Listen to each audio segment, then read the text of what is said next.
Let's get to our top story. The IDF confirms new strikes in Tehran this morning. As Israeli crews are searching for survivors in the rubble after deadly Iranian missiles killed 10 people and injure hundreds others. Alex Hogan is live on the ground near Tel Aviv with the very latest. Alex, good morning. Good morning. We're getting some breaking news right now. An alert has gone out to the entire country here in Israel, telling people they need to get close to a shelter. If sirens do go off, we're going to move into one of these buildings and take shelter, as there is the belief that there is likely an incoming attack. This is after we have seen widespread devastation in this neighborhood. This is Bat Yam in the outskirts of Tel Aviv, where one building behind me, a residential building, a large apartment building, was the scene of a direct hit. But as a result, all of the surrounding homes, all of the surrounding residential and apartment buildings have been completely destroyed, with the windows broken, the doors mangled, the roofs either partially or fully blown off as a result of this direct hit. This was the scene overnight of some of these impacts that we saw of Iranian missiles, some of which were able to breach Israel's air defense systems and create direct hits like this. We are now also learning of the increased number of dead. As many as 11 people have died in overnight strikes. That's because I'll show you this footage here, some of the drone footage of the area of where I'm standing. Search and rescue teams have been going through the area, combing through the rubble, and have just uncovered another body, another grim part of the news of the dead that we have learned of in recent days. Children are among the dead here in Israel. And we talked with the international spokesperson of the police, who says they had to use drones, canines, to comb through this area and search for survivors. Take a listen. What happens next? What happens tonight? Are you preparing to see, unfortunately, attacks and scenes just like this tomorrow morning again? Well, I can't see the future, but I can tell you that the Israel police is prepared in the event that another barrage of rockets targets our civilian communities.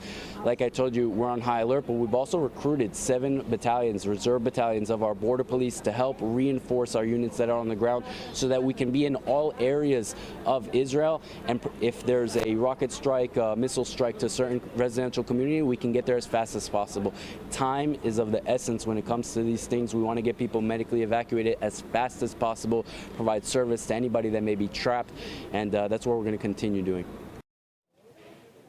So we've seen a massive police presence here throughout the morning. Medics, again, going through this area door to door. We are seeing all of them right now evacuating this area, getting themselves to shelter, something we are going to do as well if those sirens do sound off here in Tel Aviv, meaning that the city would once again be under attack. And it would be something that we have not seen in recent days. Typically, these Iranian missile and drone strikes have been happening at night, but for those sirens to take place during the day, it shows just once again the changing experience that Israelis are living through amid this escalation here in the Middle East. Back to you. Thank you, Alex. So obviously, you know, what we're looking at behind you is evidence that the Iron Dome did not get all the missiles that were that were incoming for Israel. And it's not the only; those are not the only. That's not the only missile that sort of got past the Iron Dome. What is the, you know, and obviously you have Israel, you have the United States. But there are also other countries that are trying to intercept these missiles. They have a long way to go from Iran. It's about 1,000 miles. They're going over Jordan. They're going over Saudi Arabia. And we know that those two countries are trying to help shoot down some of these missiles. What other efforts are there? What other countries in the region are working to help shoot down some of these missiles that are incoming to Israel? Oh, we're getting some sirens right now. We're going to move ourselves to shelter. We're going to follow you, but you can stay with us as we continue to move. So to answer your question, the air defense systems here in Israel, it's not made up just of the Iron Dome. We also have a David Sling as well as the Arrow, all of which have different capabilities. Careful here as we move down on these stairs. So we're going to move with everyone into the shelter, into the closest shelter that we can find. As a result, these sirens mean that Tel Aviv is one of the cities that the IDF believes could be the center of this next incoming attack. So we have seen a U.S. presence continue to defend Israel as well. We know that the Army and the Navy, they have been using their resources to strike down some of these missiles and these drones that we've seen in recent days. As you mentioned, Jordan the other day, Jordan was able to intercept some of the drones that breached its airspace. But so far, in terms of the international response, really we're seeing Israel defend its skies as well as the U.S. trying to step in. So right now we're walking into this underground bunker. This appears to be a parking garage, one of the types of areas that would work well because it's insulated with concrete. This is the kind of area, again, similar to a stairwell or a bomb shelter, is the kind of place that people will need to stay until we get the all clear.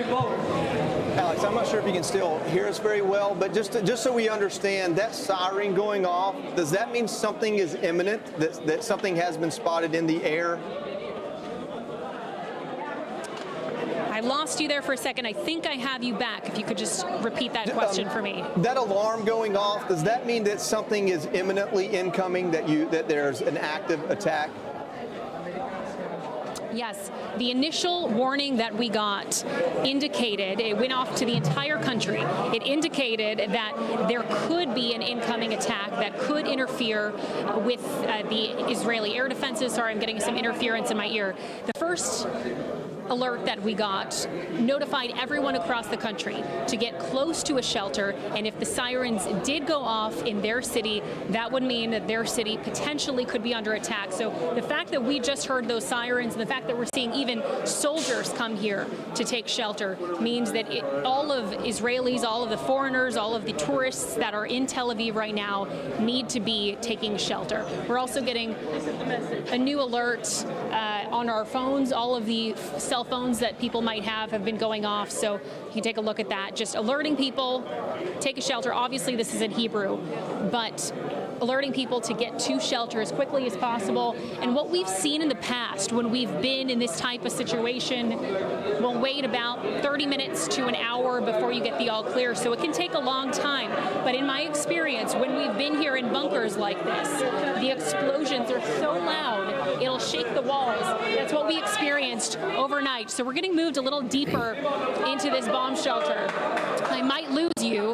I'm not sure if it's working at this. Yeah, I think we lost. Incredible footage right there. Hi, everyone. I'm Brian Kilmeade. I want you to do me a favor. I want you to click to subscribe to the Fox News YouTube page. This is the only way that I know for sure that you're not going to miss any great commentary, any great news bites, any great interviews coming your way on Fox. You can get it all here on YouTube. So subscribe right now.